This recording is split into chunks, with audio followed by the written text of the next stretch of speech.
Сега, за да се получат различни ефекти от тия, които направихме, ето едно друго слагане, като на солей сгъвани, което можем, като на хармоника, да го вържим на няколко места, за да се получат едни подобия на линии, които ще бъдат прикъснати на самото место на връзването.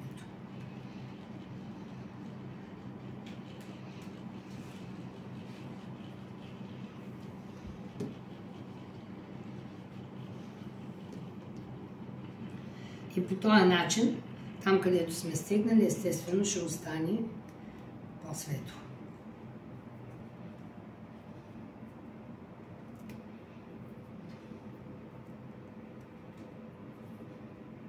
Колкото повече го стегнем, толкова повече ще запазим основния цвят на материала.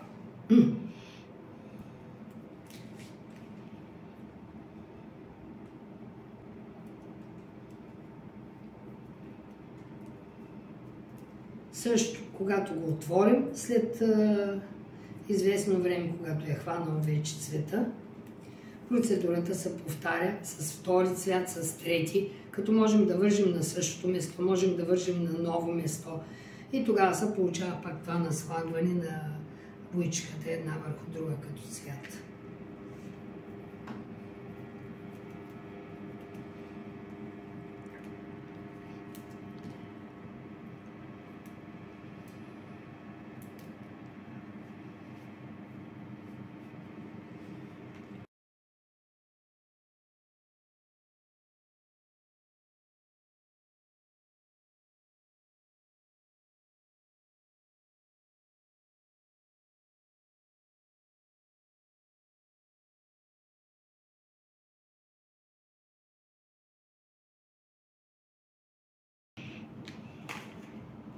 А мога да комбинирам нещата. Тук да направя връзване, а надолу да го защипя с щипки.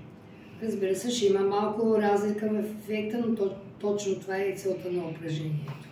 Ето, ако го оставя по-хлабаво, тук просто ще има лека разлика в нюанс, който се получава при оцветяването. Тук мога да отворя тази щипка, да защипя така. И мога да го направя същия номер от другата страна, като защипя тази страна е отворена сам. И ефектът ще бъде по-различен. Ето, и съм готова за вана. Сега, тук пък може да не го пригъваме, а само да го навием и на рулце. Примерно цялото. И с най-различен цвят за бождания, с най-различни неща за бождане. Например, тук искам да ползвам щипка, която няма да даде такава рязка граница на цвета, той просто ще бъде по-плавен. И тук мога да се сложа от тези по-стегнати щипки, които да дадат ефекти. Нарочно ще ги сложа от двете страни, за да може да видим какви ефекти ще се получат, да бъдат по-интересни. Да не е еднотипна история.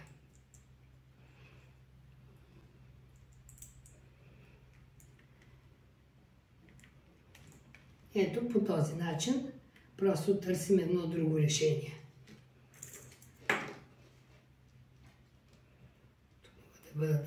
Могат да бъдат дървени, могат да бъдат метални, няма никакво значение.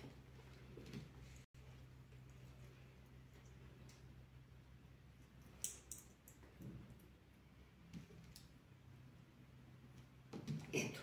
След като сме подготвили вече на първия етап нещата, можем спокойно да ги потопим в боичката. Ето това нарочно няма да го потопя цялото, а само половинката. Първо в по-светлите тонови и след това вече, ако искаме допълнително, можем да го потопим в един по-тъмен разтвор, за да се получат съответно ефектите.